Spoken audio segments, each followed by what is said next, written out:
leading the public by giving false information has been substantiated. Honorable Speaker, now therefore, pursuant to Section 33, subsection 6B of the County Government Act and Standing Order 80, subsection 4B, the Senate, after according the Honorable William Oduol, the Deputy Governor of Siaya, an opportunity to be heard, resolves to impeach Honorable William Oduol, the Deputy Governor of Siaya County, on the following charges. 1, gross violation of the Constitution and other laws in respect of interference with the procurement process through acts of bid rigging. Charge 2, abuse of office and gross misconduct in respect of allegation 4, misleading the public by giving false information. Honorable Speaker, that pursuant to Standing Order 254, subsection 1, the sitting will be. Is this mine really? Honorable Speaker, in our sitting, I wish to move the motion, Honorable Speaker, and give the following comments. Honorable Speaker,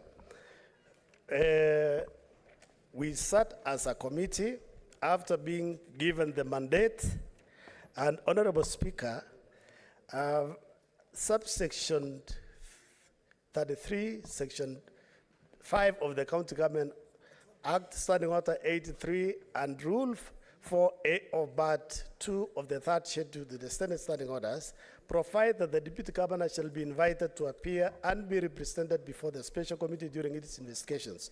Rule 4B of Part 2 of the third schedule to the Senate Standing Orders further that the County Assembly of commencement of the investigations are invited to appear before the Senate. Pursuant to these provisions of the law, the Special Committee invited both the County Assembly of Siaya and the Deputy Governor, and they appeared and presented before the Special Committee on Wednesday, 21st June 2023, and Thursday, 22nd June 2023, respectively. The County Assembly, Honorable Speaker, was represented by the advocates of Cordon, Okola, Peter Wanyama, Willis Otieno, Bita Okiro, Reni Langat, Leonard Okanda, and Omondi Okoyo Shem. The Siaya County Deputy Governor was represented by Paul Nyamodi, Moses Chelanga, and Patrick Baraza. The committee thereafter, Honorable Speaker, retreated to consider the evidence submitted by the two parties and write the report. Honorable Speaker, I therefore wish to highlight and inform this House on the findings of the report of the Special Committee that investigated the matter pursuant to Section 33, subsection 4 of the County Government Act 2012 and Standing Order 80, subsection 2A and 80, subsection 2B of the Senate Standing Orders. Honorable Speaker, the committee made the following observations regarding the charges brought before the Senate against the Deputy Governor of Siaya, Honorable CBA Dr. William Oduol. On charge 1 of gross violation of the Constitution and other laws, the County Assembly set out one allegation of interference with procurement process through acts of bid rigging. The committee noted that the Deputy Governor admitted himself that he attempted to interfere in the procurement process by instructing the Director of Supply Chain Management to change the tender categorization on the procurement for the supply and delivery of certified seeds and fertilizer. The committee therefore found the allegation to have been proved and substantiated. Second, Honorable Speaker, on the charge of abuse of office and gross misconduct, the County Assembly set out 4 allegations as follows: bulldozing officers to renovate the office of the Deputy Governor outside approved budgetary provisions, misuse of public resources, pooling, misleading the public by giving false information. On the first allegation of bulldozing officers to renovate the office of the Deputy Governor outside the approved budgetary provisions, the committee found not to have been substantiated. Honorable Speaker, the committee takes great exception to the cost of the Deputy Governor's chair, in which it was demonstrated from the evidence adduced that a comprehensive market survey was not undertaken.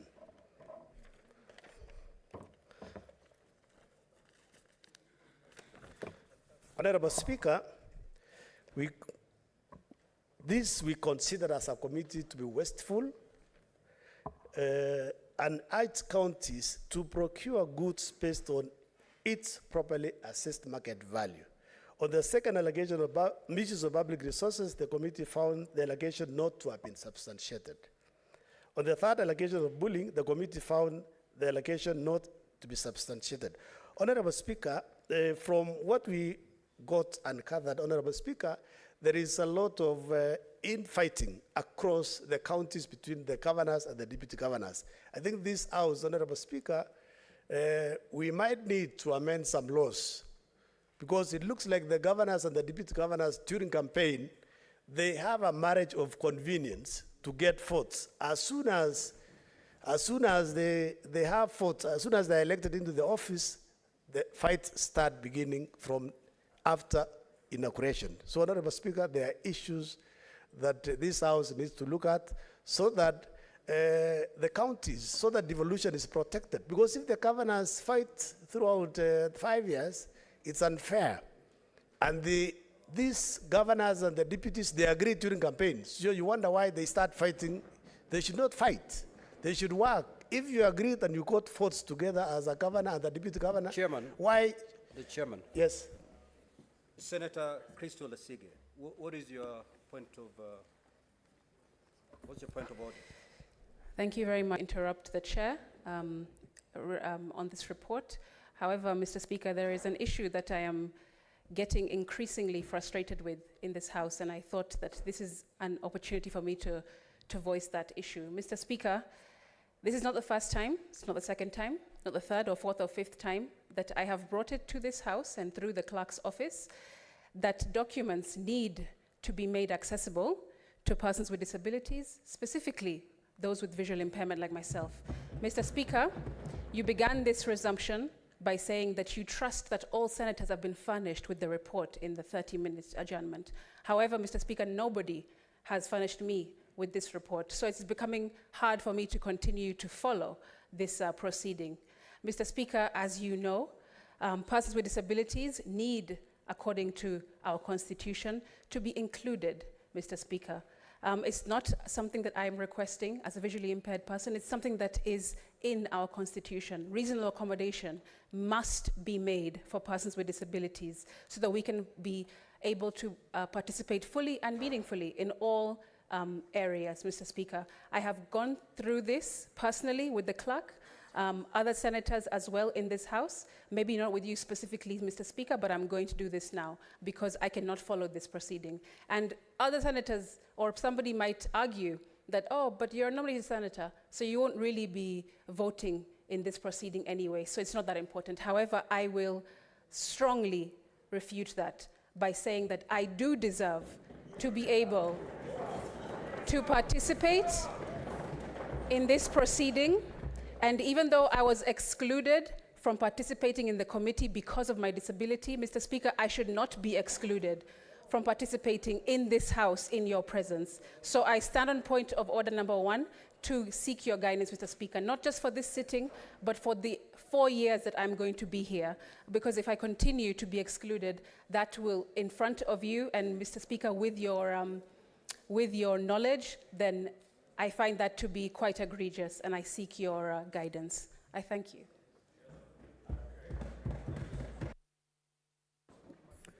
Thank you, Senator Crystal.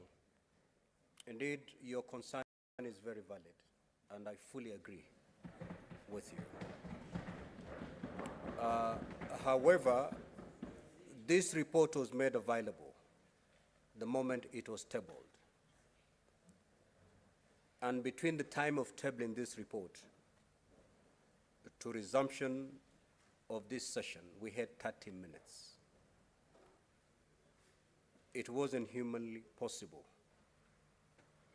to prepare the version that ought to have been prepared. Maybe at the committee stage, as they were preparing this report, they ought to have known, because Senator Asige has not just walked into this chamber today. So committees, you have to be sensitive and alive to the constitutional provisions. We have members that we need to accord them due opportunity to take part in our proceedings. And today, Senator Asige is being reduced to a spectator. Very unfortunate. Going forward, Senator Asige, this will be fixed. It will never recur. Proceed, Chair. Thank you, Honorable Speaker. I was basically about to finish. I was saying that at the county level, the counties need to, the executive, the deputy governors and the governors, they need to find a way of resolving their own issues internally, at least initially, so before bringing their own fights into the Senate. So, Honorable Speaker, I don't want to say much. I just want to move and request the Vice Chair of the committee, Honorable Betty Mondet, to second.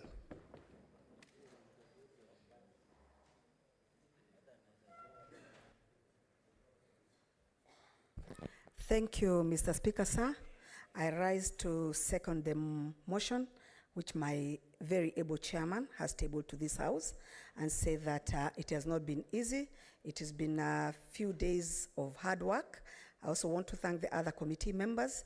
Mr. Speaker, sir, looking at this issue, we had an opportunity of examining exactly what is happening in other counties. And as my able chairman has said, I think we should take this opportunity and look at our laws and see what can be done so that the governors and the deputy governors can be able to work together. Mr. Speaker, sir, I want to urge this House to look at that report. We have really put in a lot of time. We have looked at every allegation, and let us look at it not on party lines so that we can deliver good results for the people of Siaya. The core essence of the Senate is to make sure that devolution does not die. So let us not be the first people who are going to kill devolution. So I urge all the members to put party lines aside and let us look at this report conclusively. Thank you, Mr. Speaker, sir. I beg to support.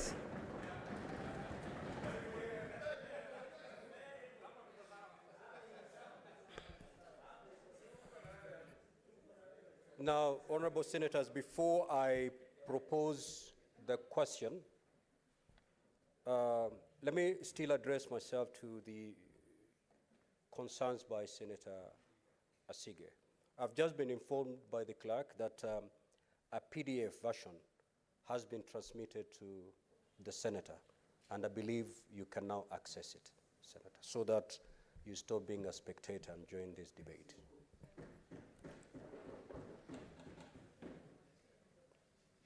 Now I proceed to propose the question, which is that whereas pursuant to Article 181 of the Constitution and Section 33 of the County Governments Act, on 8th June 2023, the County Government of Siaya approved a motion to remove from office by impeachment of Honorable William Oduol, the Deputy Governor of Siaya County.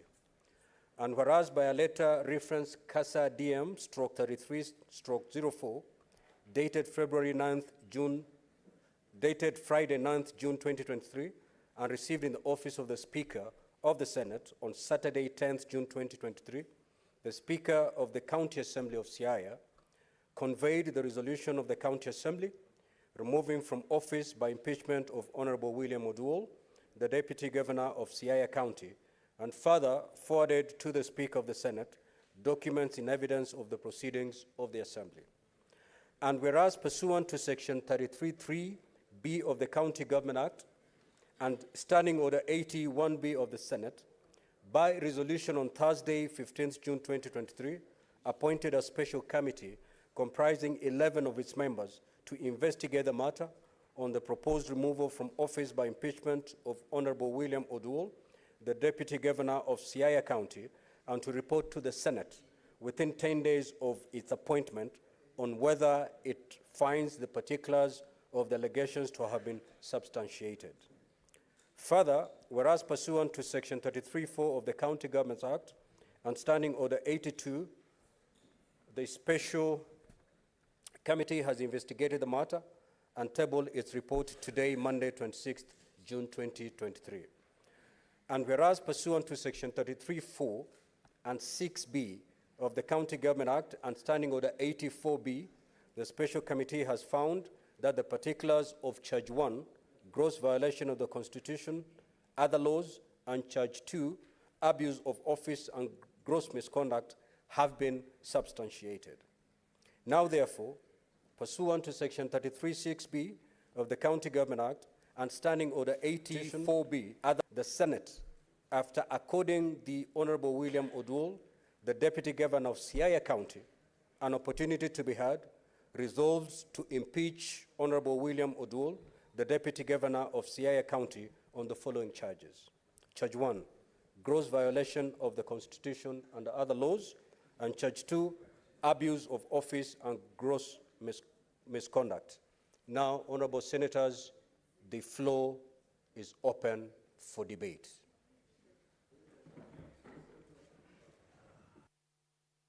What is your point of order, Senator Lelegwe? Mr. Speaker, sir, I beg to move that pursuant to Standing Order 111.1, debate on the motion be limited to a maximum of 5 minutes for each senator while contributing. Thank you, Mr. Speaker, sir.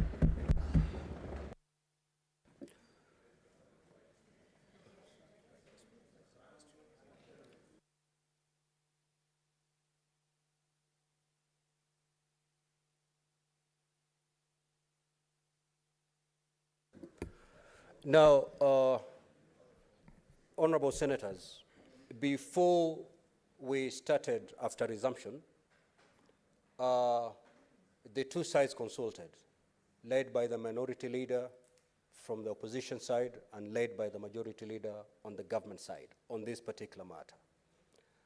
And an agreement had been reached by both sides that we will limit debate to 5 minutes when a senator rises to speak, and that each side will have 6 senators speak to this motion. Is that the agreement still standing? So then we will proceed that way. We will proceed that way. Senator Wambua.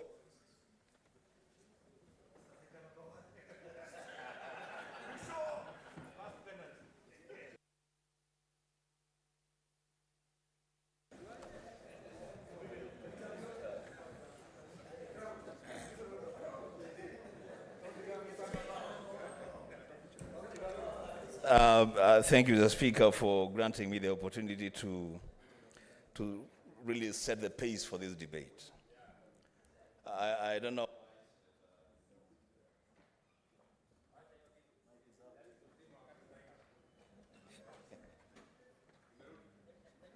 I don't know why there is so much excitement on the side that sits on the right of the Speaker.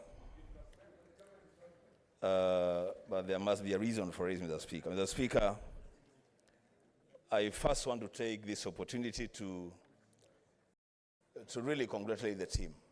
Senator Kajwang, the seats are meant for just one senator, not 2. Kindly occupy your rightful seat. Speaker,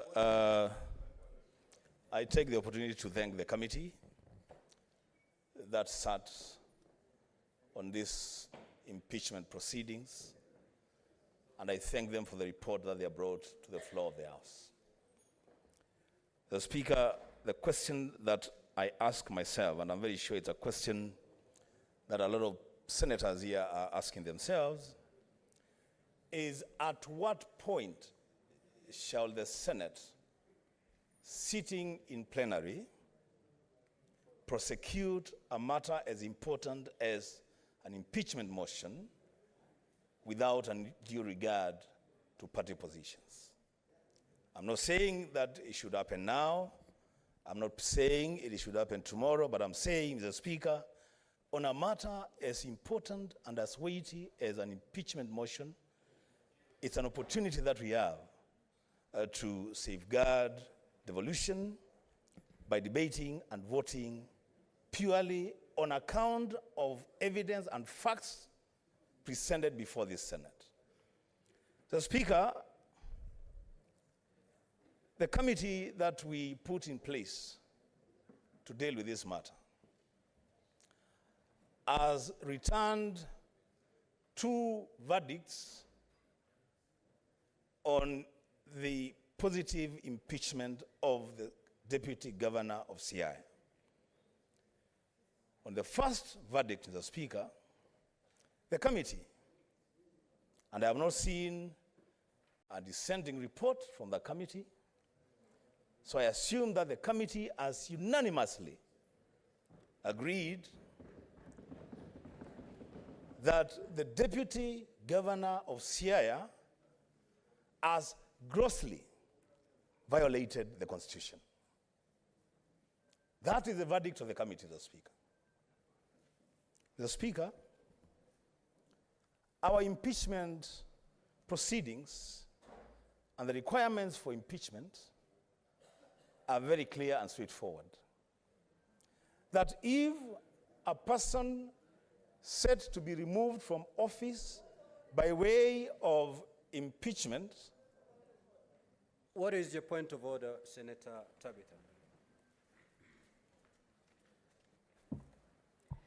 Thank you, Mr. Speaker. I rise on a point of order, standing order number 105, on responsibility for statement of fact. As a committee, the senator, my good senator from my home county, has stated that the decision was unanimous. And this decision was not unanimous. So he needs to substantiate where he gets his information from, because it was 6 against 5, Mr. Speaker. Senator Tabitha. Senator Mogeni, you're out of order. Yes.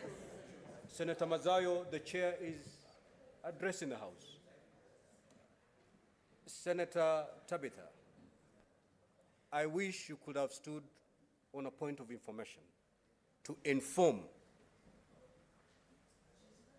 Senator Enoch that indeed, as a member of that committee, you have the correct information that that report was not voted unanimously. I just do not see how that can warrant to be called a point of order, and therefore I proceed to overrule it. Yes, Senator Boni, what is your point of order? Mr. Speaker, this is a house of record. And Mr. Speaker, I cannot imagine challenging the decision of the chair. But Senator Tabitha Mutinda has moved looking to trade the global perfectly in order, understanding Order 105. Mr. Speaker, Senator Wambua has misled the House. The vote was 5 against 6, 5 against, and 6-4. And therefore, Senator Boni, just have your seat. I honestly don't see why this matter is generating into a debate. Senator Tabitha has given the information as a member of that committee that there was no unanimity in adopting that report. Leave it there, proceed.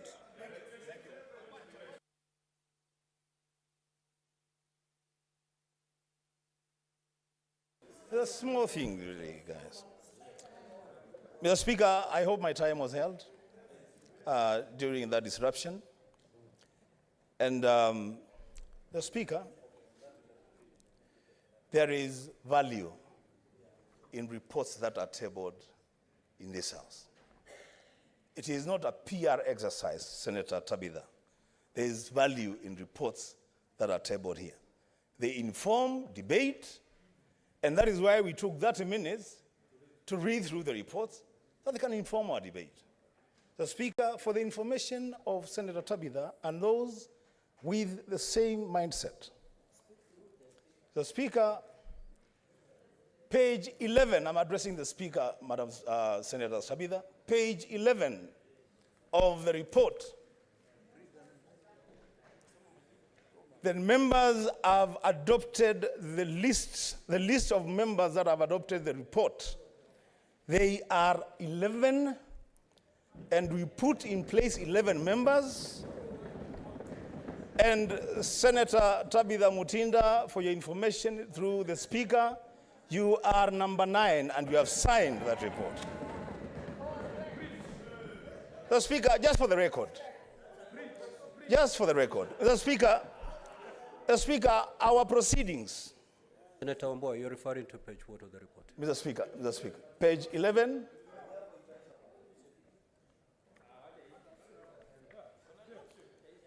The adoption report, Mr. Speaker. So, Mr. Speaker,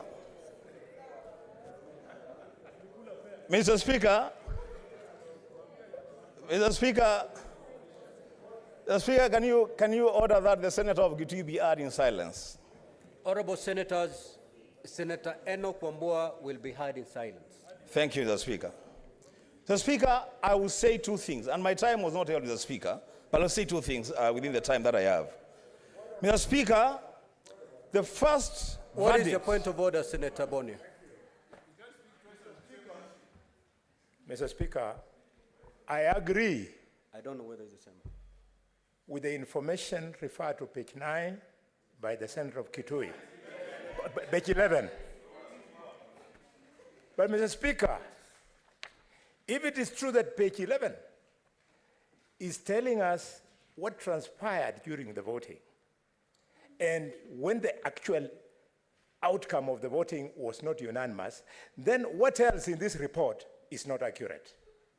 Mr. Speaker, therefore, the chair should make a decision on whether we have an accurate report of a committee that can allow us to make a decision on a very important constitutional issue of helping the governor of Siaya to run his office and making sure that the deputy governor of Siaya enjoys his constitutional right. We cannot make that decision on reports that could be either opaque, inaccurate, or deliberately written so as to confuse debate, Mr. Speaker, sir. Order, Senators. We are wasting very important time. Now, Senator Boni, we are guided by this report that has been tabled. Debate shall be based on the report as tabled by the chairman. During his tabling of this report, he never mentioned that there's some inaccuracies in this report.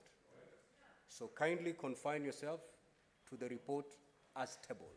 Proceed, Senator Wambua, and finalize your 1 minute remaining.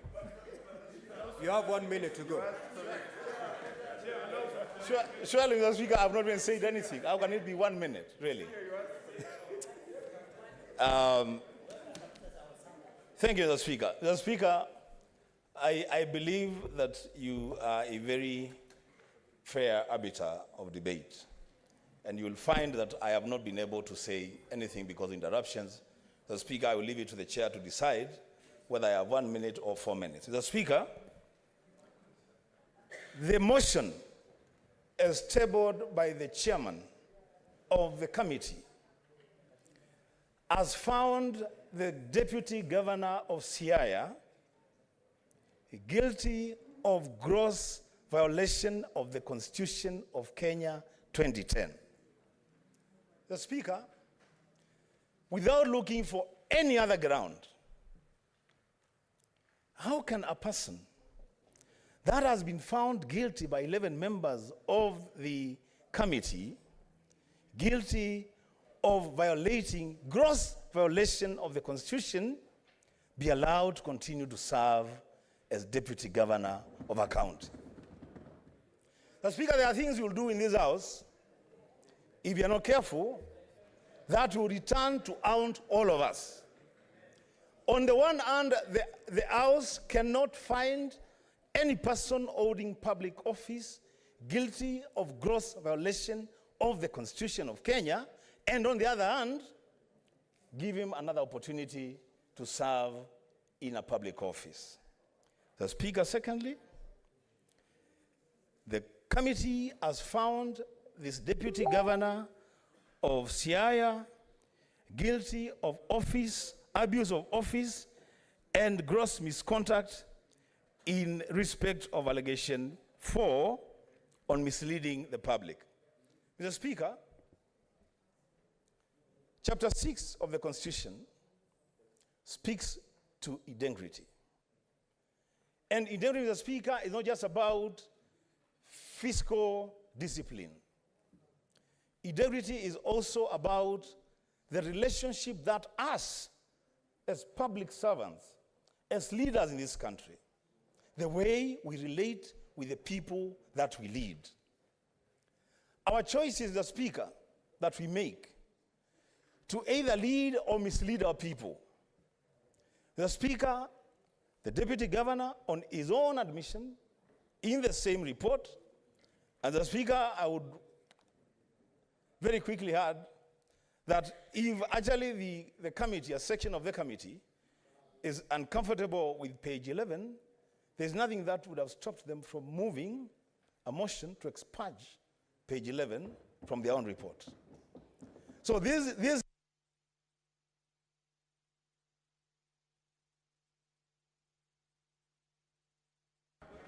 Senator Thangwa.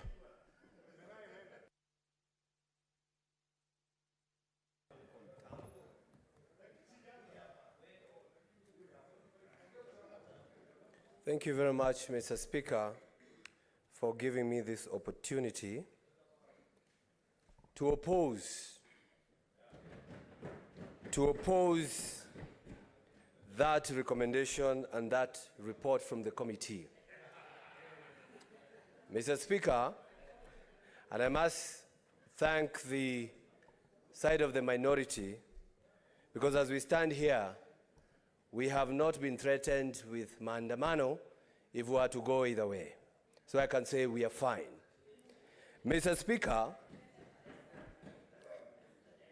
on this house, on the floor of this house, about 2 years ago, the senator for Siaya then, none other than James Orengo, said here on this floor that impeachment generally is a political process. Mr. Speaker, the question I'm asking the members of this house, are we going to be used to sanitize the politics of Siaya, Mr. Speaker? Mr. Speaker, when I look at this report, and I want to tell the members of this house who are saying about page 11, we do not know how they arrived on this, Mr. Speaker, but of course they signed on a report that was agreed by the majority. Just to say, yes, we agreed to what we said, nevertheless not talking about the number 6 and number 5, Mr. Speaker. But I want to ask myself, Mr. Speaker, when you say you're removing somebody from office because he said in public that a certain CS was forced to resign, Mr. Speaker, is that a threshold enough to remove somebody from office? How many times have we been lied to, Mr. Speaker, by leaders whom we respect from either side, Mr. Speaker? Mr. Speaker, on that issue of political process, I keep on asking, are we going to allow this house to be used to play politics of Siaya, Mr. Speaker? And that's why I oppose that report. Mr. Speaker, we are told by that report that the said deputy governor was interfering with procurement processes, Mr. Speaker. Mr. Speaker, we do have directors of procurement in every county, Mr. Speaker. It is not the deputy governor. And if at all you're blaming the deputy governor, the person who is supposed to be here is the county executive, who is the governor of Siaya, James Orengo. He is the person who is supposed to be on this floor. Mr. Speaker, I saw it on the other day. Honorable senators, especially those from the government side, we will still need these chairs after this session.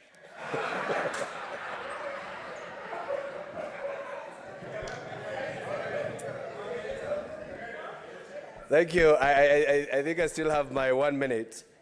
Mr. Speaker, this House has been sitting here discussing important motions, important issues, having the CSs coming here to discuss matters of national importance, but the minority move out or always go out of the House. They are now here, Mr. Speaker, just to kick out somebody because somebody said a certain county secretary was forced to resign. Mr. Speaker, is that what we want this Senate to go down as? A House that discusses irrelevancies? Mr. Speaker, do we want this House to be taken as a House that only discusses on removal? That's why their side is full, Mr. Speaker. Look at them, beautiful. They are here. Mr. Speaker, look at them. Look at them. Look at them, Mr. Speaker. But when we are discussing issues of the county the national importance, they move out. I ask them to move out even now. Go, so that's Siaya. What is your point of order, Senator Eddy? Senator Eddy, what is your point of order?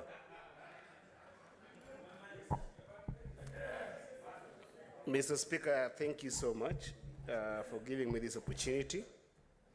And I rise on point order number 101(4).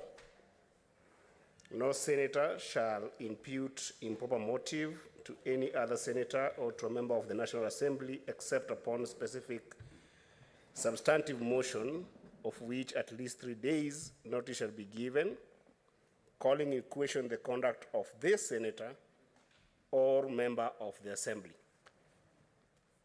Mr. Speaker, as I talk about that point of order, Mr. Speaker, let me first of all extend my most sincerest gratitude to you for your empathy beyond sympathy that you have accorded me in this last week that has been excruciating in the hospital.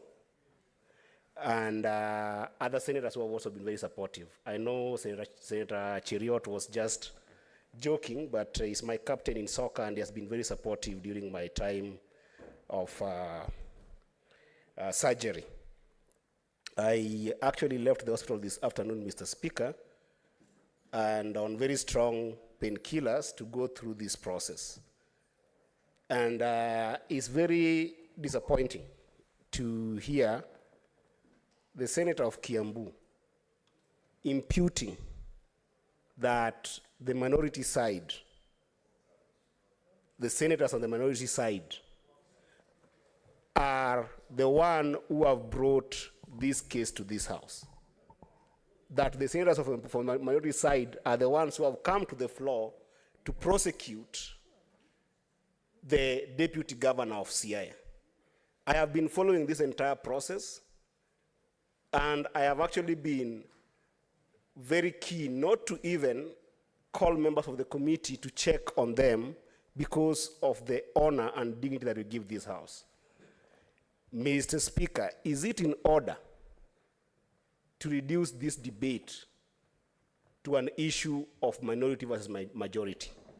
But most importantly, is it in order for a senator of Kiambu to suggest that it is the senators from the minority side who are demanding for the impeachment of the deputy governor of Siaya?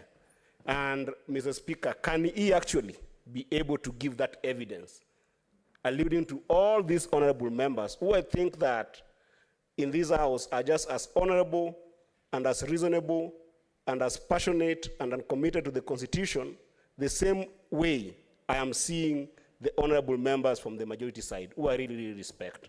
Mr. Speaker, I will request you to rule on that. Now, honorable senators, you know, if we avoid these side shows, we can prosecute the business before us so well. Now, Senator Karungo, the senator who spoke and contributed to this motion from the minority side is only Senator Enoch Wambua. We don't know, at this juncture, we don't know the rest, whether they are supporting or they're opposing. So to make a blanket statement that the minority has a position and therefore impute a motive. I think to that extent, Senator Karungu, you are out of order, and proceed to retract that statement. The statement that referred to the minority side as senators who are here to remove the deputy governor, but otherwise for other businesses, they're not there. I think I've seen a lot of consistency in faces from the minority side debating on other businesses apart from this. So that blanket condemnation, Senator Karungo, kindly proceed to retract as we proceed. Thank you, Mr. Speaker. All I wanted to show is how important this motion is, that even the senator who is raising a point of order, he came by ambulance to show. I'm just trying to show you how they take serious some of these issues, Mr. Speaker. Senator Karungo. That he will come out of the hospital, Mr. Senators. Speaker. Order, senators. Have a seat, Senator Karungo, please. Now, this matter before us is very crucial. I will be at pain having you watch these proceedings from the lounge. So you help me. Will you be orderly? You'll all be in this chamber to the end. The way we are moving, we may end up going to voting with very few of you. Kindly, Senator Karungo, I have ruled you were to stand and retract that statement, not to explain yourself. I have ruled on your statement.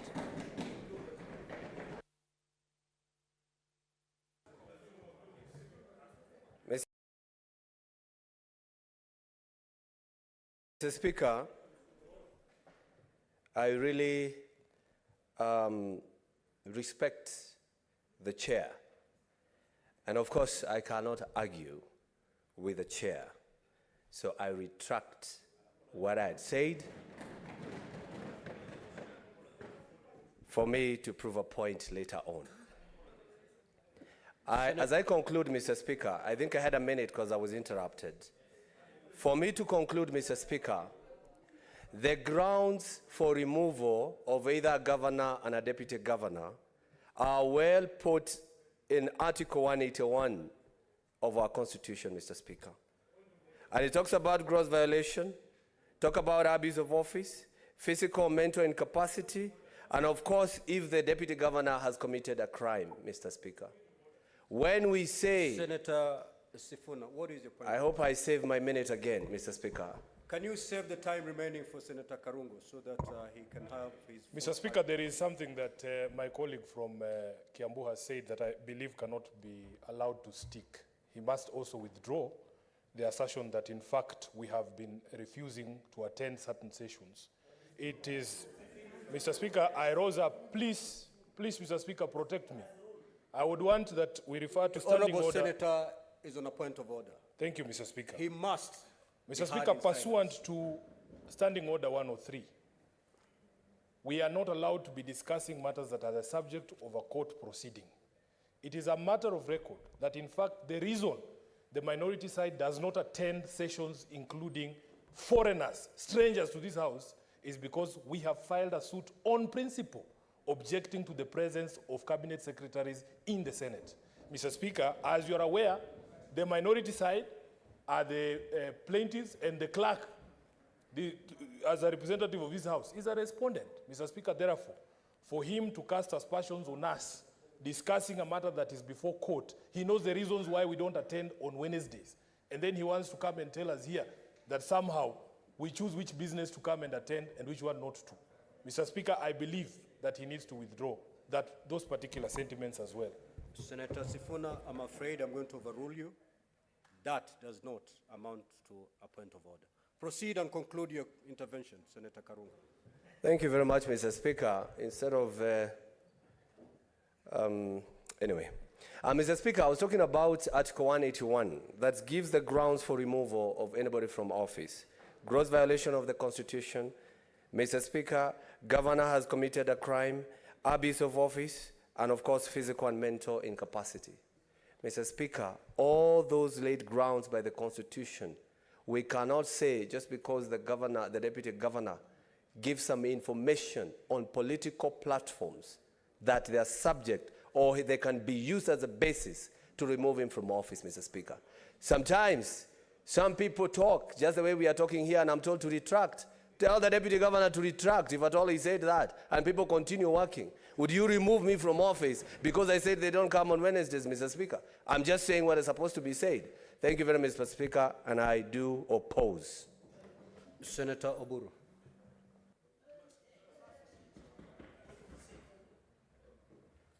Senator Oburu, proceed.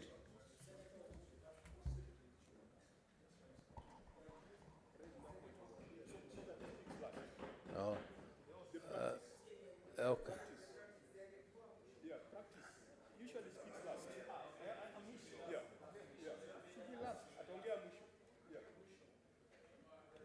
The Speaker has called Senator Oburu. Okay. Kindly proceed. And if you're not proceeding, your No, chance... I'm proceeding, Mr. Speaker, sir.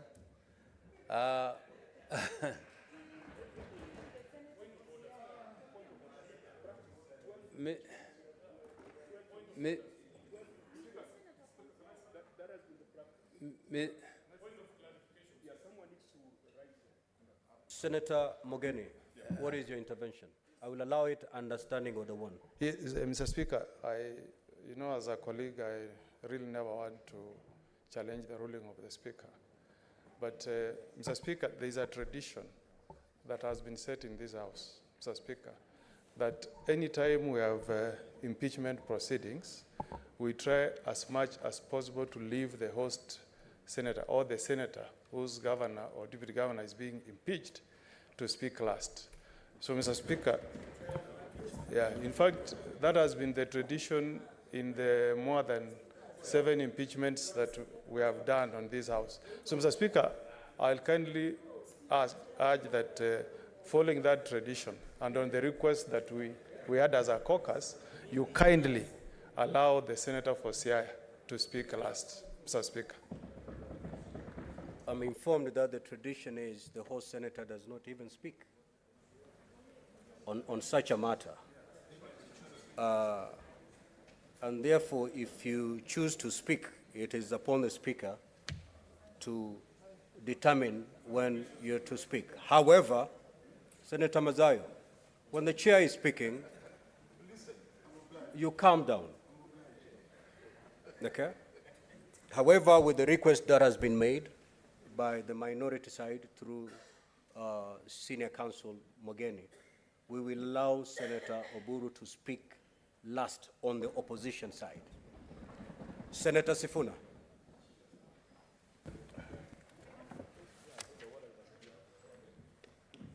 Thank you, Mr. Speaker. Allow me to begin as my colleague has done by thanking the members of the committee for a job very well done, Mr. Speaker. And that small discussion that was going on about page 11 and its contents, Mr. Speaker, I have only one observation to make. That in fact, Mr. Speaker, we have a rule of evidence that is known as the parole evidence rule, that immediately anything has been reduced into writing, Mr. Speaker, oral evidence is not acceptable to explain the contents of a document. Nothing could have stopped members of the committee who felt, for instance, that they don't agree with this particular position that had been taken by the committee from either including that information that was coming orally in this particular document, or in fact, Mr. Speaker, writing their own report so that we shouldn't hear from them that there was other information that is outside what is contained in this document. We say you should take pride and responsibility for everything you do in private when it comes to the public. You cannot agree on something in private, then when it comes to the floor of the House, somehow you are embarrassed by some of the decisions that you took. Mr. Speaker, going to the contents of the document itself, I want to laud the committee for giving the people of Siaya an opportunity, a chance for devolution to work for them. Because these two indictments are on very serious grounds, Mr. Speaker, of violation of the Constitution and the law. That in fact the governor himself, and I can tell that some senators who have spoken before me have not read this document. In this particular document, Mr. Speaker, there is an admission by the deputy governor himself. And those of you who know the law, they know the weight of an admission of an accused person is heavy. If the governor himself, at page 40 and 41 of the report, has admitted before the committee that he attempted to interfere with procurement processes, then really we shouldn't be debating it any further. We should take him at his own word. He has accepted to a crime, and he should face the consequences of his decision, Mr. Speaker. This committee are the ones who interacted with the evidence. They are the ones who interacted with the witnesses. They were able to tell certain things that we can't tell from this report, Mr. Speaker. For instance, you know, my senior here is a retired judge. You know that the court that takes the evidence, Mr. Speaker, is not the same as an appellate court that only reads the documents, because they're able to see the demeanor of the witnesses to tell whether somebody is being truthful or not truthful. It would be unfortunate that we can come up with a committee of this House.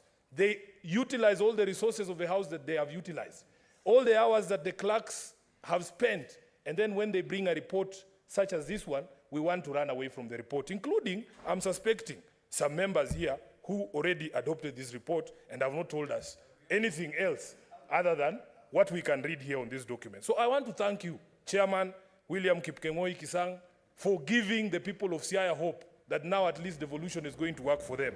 I want to thank Senator Omogeni, Senator Onyonka, Senator Maanzo, Betty Batuli, Senator Abbas Sheikh, Senator Mwenda Gataya Mofaya, Senator Catherine Muma, Tabitha Mutinda, my delegate, one of my delegates from Nairobi. Thank you for giving the people of Siaya hope that devolution can work for them. Senator Miraj and my friend, Mheshimiwa Chimera, thank you so much for standing with the truth that where there has been a violation of the law, these senators, these distinguished senators will stand for the rule of law.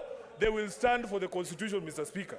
Finally, Mr. Speaker, there is a law, my brother, the senator for Kiambu, wants to trivialize the giving of false information by public officers. Mr. Speaker, it is the Constitution under Chapter 6 that imposes this responsibility on us as elected leaders. Mr. Speaker, there is also a law called the Public Officer Ethics Act. It is actually a crime under that act, Mr. Speaker, to give misleading information in public. So you cannot just tell us, because you people in your coalition, you are used to giving false promises to Kenyans, you tell us that you can just retract. That is not the law, Mr. Speaker. You know, we were promised 6 stadia, we never received that stadia. We were promised 1 million shillings, we were never given those 1 million jobs. Mr. Speaker, Order, Senator. You must protect me. Senators, pause my order. time, please. Senator Sifuna. Yes. You are carrying a report. Mr. Speaker. You are carrying a report. Yes. And your debate ought to be confined to the tenets of that report. Okay. I have not seen any study in that report. I have not seen any false promises being addressed in that report. Kindly confine yourself. Mr. Speaker, let the please. senator be heard in silence. Proceed and conclude. Thank you, Mr. Speaker. There was reference. Senator Chirange. Mr. Speaker, can I be heard, please? Senator Chirange, I'm giving you a caution. Mr. Speaker, there was an allegation here that was made that I was responding to. But anyway, I am happy that we as senators got to interact with this particular case. It was very interesting. For the first time in my life, I got an opportunity to see what a 1 million shilling chair looks like. Unfortunately, because I was not a member of the committee, I was not invited to sit on it like my brother, Senator Chimera. And I think having sat on that seat is when Chimera realized that resources that are due to the people of Siaya cannot be used for such things. And I applaud the committee for actually saying that this cannot continue, Mr. Speaker. Lastly, Mr. Speaker,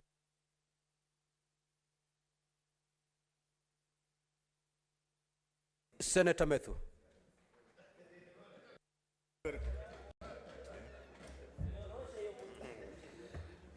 Thank you very much, Mr. Speaker, for according me an opportunity to vehemently oppose this report that has been brought on the floor of this House by the Special Committee.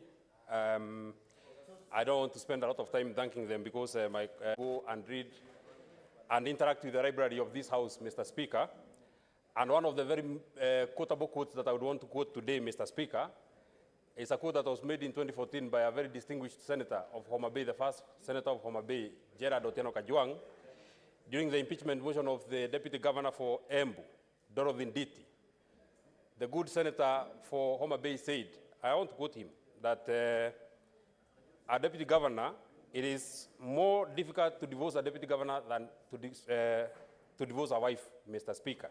Because, Mr. Speaker, we should not and we cannot take advantage of the instruments of Parliament, Mr. Speaker, to settle political scores and for political expeditions, Mr. Speaker. Because, Mr. Speaker, even as we speak the many things that are being spoken about here, it begs the question, how long has the deputy governor been in power?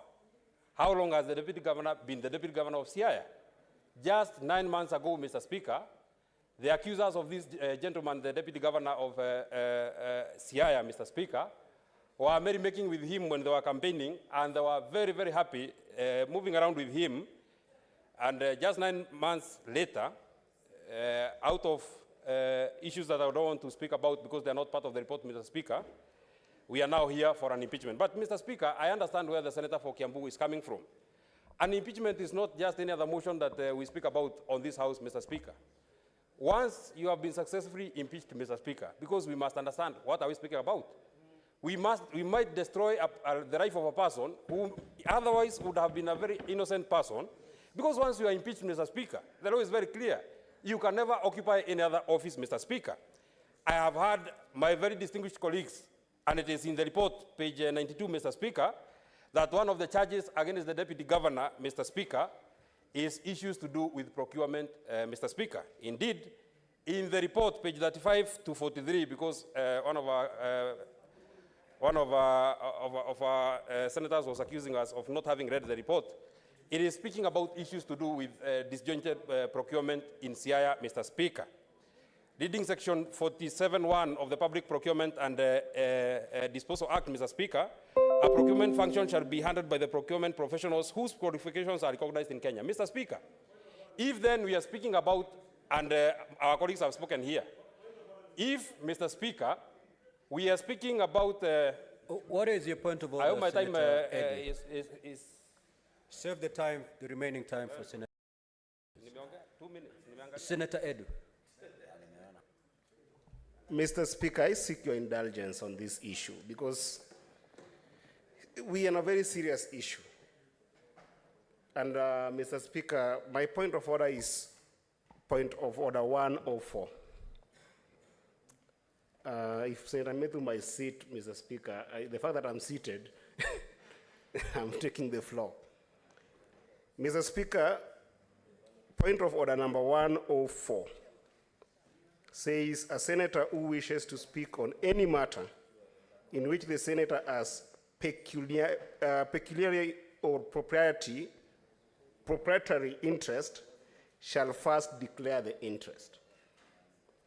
Mr. Speaker, I don't know whether you heard the senator of Nyandarua saying that Senator Newton. The impeachment, and I really seek your indulgence, Senator. Let the senator be heard in silence, please. Yes. Mr. Speaker, it is on record that the senator said that the deputy governor of Siaya is here, and the impeachment motion that is here for other issues that are not in the report. And he has declared that verbatim, that this impeachment motion is here on other issues other than the issues that are in the report. Mr. Speaker, I seek your indulgence. We must respect this House. In as much as people want to use this issue of impeachment of the deputy governor of Siaya as a theater for political contestation and punching back here and there, the nation is watching, Mr. Speaker. Devolution is under threat, Mr. Speaker, if the House, such as the Senate... Senator Eddie, let's save time. Your point of order is overruled. Proceed. I know he wants to take advantage and debate, but Mr. Speaker, the point that I was making, and I would want to finish there, because we are speaking about procurement. If the governor of Siaya, because we are speaking about issues to do with procurement, if the governor of Siaya has bought a seat for his deputy for 1.1 million, how much more does it cost for the seat of the governor himself if the deputy governor is sitting on a 1.1, Mr. Speaker? On a county as disjointed as Siaya, Mr. Speaker, when people do not have medicine, Mr. Speaker, when people cannot have access to health, Mr. Speaker, when children cannot get... Honorable senators, we need to make progress. Senator Methu, debate the report. Debate the report. I am debating the report, Mr. Speaker, because, Mr. Speaker, and you know, Mr. Speaker, then we must also be careful. When we speak about... Senator Methu. Yes, sir. Did you just say the chair should be... I have said we must be careful. I never spoke about... I have never casted aspersions on the... Proceed. Mr. Speaker, because we cannot run away from the question. A school is burning down, and you are going for the deputy principal of that school. Where the principal of there is the one and is the CEO of that institution, Mr. Speaker. Responsibilities on issues to do with a disjointed procurement. How do you bring the deputy governor? And the person who has been vested with the responsibility of being the CEO of that particular county is the governor of that county, Mr. Speaker. Why then do you want to roll the ball to another person, Mr. Speaker? Finally, Mr. Speaker. Finally, Mr. Speaker, because our friends have spoken, Mr. Speaker. In my very last comment, Mr. Speaker, we must be careful. We must deal with this matter because Senate is a house that is supposed to protect the interest, the justice, the equity of every. Senator Mogene.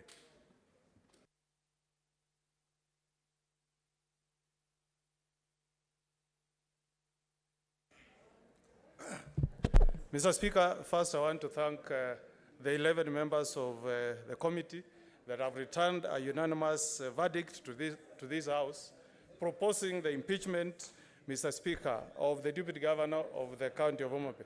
Mr. Speaker, can I be heard in silence, Mr. Senator Newton. Senator Newton, Senator Murango. Senator Cheptum. Mr. Speaker. We have taken time to read to you the standing orders, especially on how to address yourselves when you're in the chamber. Senator Newtu, Senator Murango, Senator Cheptumo, I give you a caution. You commit any disorderly conduct, that door is open. Proceed, Senator Mogene. Mr. Speaker, for purposes of clarity, Mr. Speaker, we have laid in our report at page 87, Mr. Speaker, we have attached decisions from Supreme Court, Mr. Speaker, that are supposed to guide this House on matters of impeachment. Mr. Speaker, if the House can go to page 87 on issue of impeachment, Mr. Speaker, what the court has said, Mr. Speaker, and I quote at that page, all that is required is that the allegations be substantiated. That's what the court has said, Mr. Speaker. And the charge, Mr. Speaker, that is facing the deputy governor of Siaya is interfering with procurement procedures, Mr. Speaker. That is the charge that he faced, Mr. Speaker. And, Mr. Speaker, if you read the report and you read even the cross-examination of Senator Chimera, Mr. Speaker, that matter was established beyond reasonable doubt, not even on a balance of probabilities, Mr. Speaker. Mr. Speaker, this House, Mr. Speaker, has set the record. Mr. Speaker, we have impeached 2 governors. We have impeached the governor of Kiambu. We have impeached governor of Nairobi.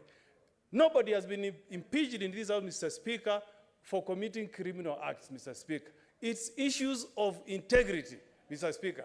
As we speak here, Mr. Speaker, the report that is before the House, Mr. Speaker, demonstrates, Mr. Speaker, that the deputy governor of Siaya wanted to interfere with procurement and prevent youth and women of Siaya, Mr. Speaker, from benefiting from procurement. Mr. Speaker, where does he want the youth of Siaya to get opportunity to do business with the county government of Siaya? Where does he want the women of Siaya to get opportunities of doing business with counties, Mr. Speaker. You cannot, Mr. Speaker, allow such a deputy governor to continue occupying office, Mr. Speaker. And if you want to draw lessons, Mr. Speaker, even if you go to the US, Mr. Speaker, President Nixon, Mr. Speaker, was forced to resign from office, not because he committed any serious criminal acts, Mr. Speaker, but because he tried to interfere with the Watergate scandal, Mr. Speaker. So what is before this House, Mr. Speaker, is evidence that has been brought to this House demonstrating, Mr. Speaker, that the governor tried to interfere with procurement that was to benefit the youth and women of Siaya. Mr. Speaker, we should not allow a person who lives in a glass house to throw stones and get away with it, Mr. Speaker. When he appeared before the committee, Mr. Speaker, the deputy governor gave us an impression as a man who wanted to fight corruption in the county of Siaya, Mr. Speaker. He protested when the youth were being given these contracts, Mr. Speaker. But on the issue of the seat of 1.2 million, Mr. Speaker, he pretended that he was never aware, Mr. Speaker. How, Mr. Speaker, I'm asking this House, do you protect somebody who sits on a 1.2 million seat? And he pretends, Mr. Speaker, that he had nothing to do with the procurement of that seat. Mr. Speaker, the UDA administration, you have told us that you want to fight corruption. Today, we want you to demonstrate that indeed you want to fight corruption. If you want Kenyans to look at you as sheep in wolf's skin, we shall know today, Mr. Speaker. Members of this committee, Mr. Speaker, have demonstrated, Mr. Speaker, that we want the accountability mechanisms, the bar on accountability, Mr. Speaker, to be placed very high. There must be a beginning, Mr. Speaker. It cannot be business as usual, Mr. Speaker. When we are sitting here, Mr. Speaker, as judges on this impeachment process, Mr. Speaker, when judges pass a verdict, is to deter, Mr. Speaker. They want to pass a message of deterrence, Mr. Speaker. And this impeachment, Mr. Speaker, we want to send a message either to governors or to deputy governors, Mr. Speaker, that they should never interfere with professionals in procurement, Mr. Speaker. If we don't impeach, Mr. Speaker, if we don't pass this motion, we are opening a floodgate, Mr. Speaker, for governors, for deputy governors to start making calls to professionals in procurement to interfere with procurement processes. Mr. Speaker, this. Senator Mundege.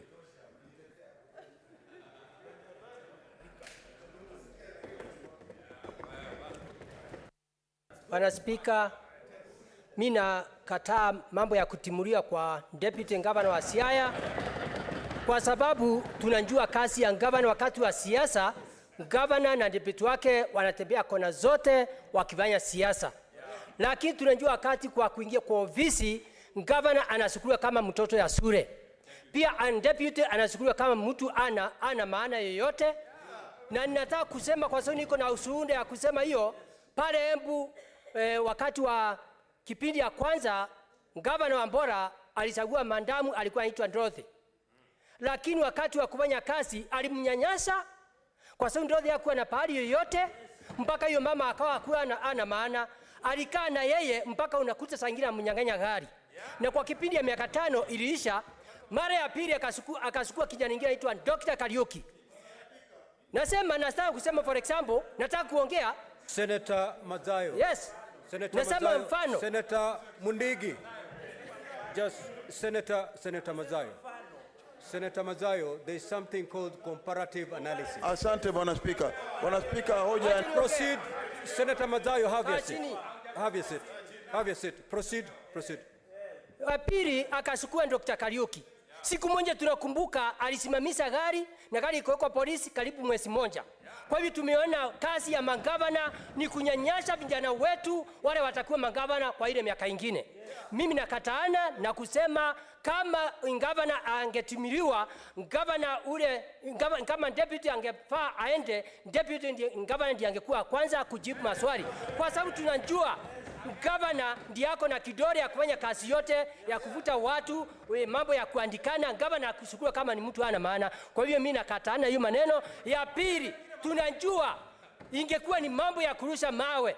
watu wengine wangekuwa kwa hii nyumba, na sasa hivi wako hapa wakisema kutumuliwa kwa governor, kwa hiyo kwa deputy governor. Kwa hiyo nakataa, nataka kusema deputy governor wa Siaya anafaa arudishwe kazini. Asante.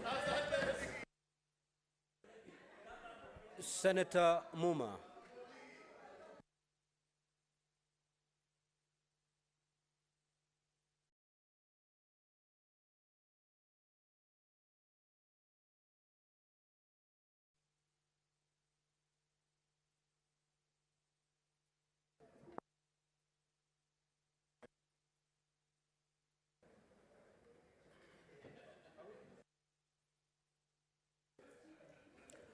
Thank you, Honorable Speaker, for the opportunity to contribute to this motion, which I support. Mr. Speaker, I am one of the members of the select committee that came up with this report. And I want to commend our chair and every one of the members, Mr. Speaker, the majority leader, and Senator Methu are speaking loudly and actually interfering. Mr. Speaker, I believe the committee did its best in this matter. I see the debate is taking the model of the majority versus the minority. But in the committee, Mr. Speaker, we were able to canvass these issues very objectively. And it was a difficult decision arriving at the verdict we arrived at,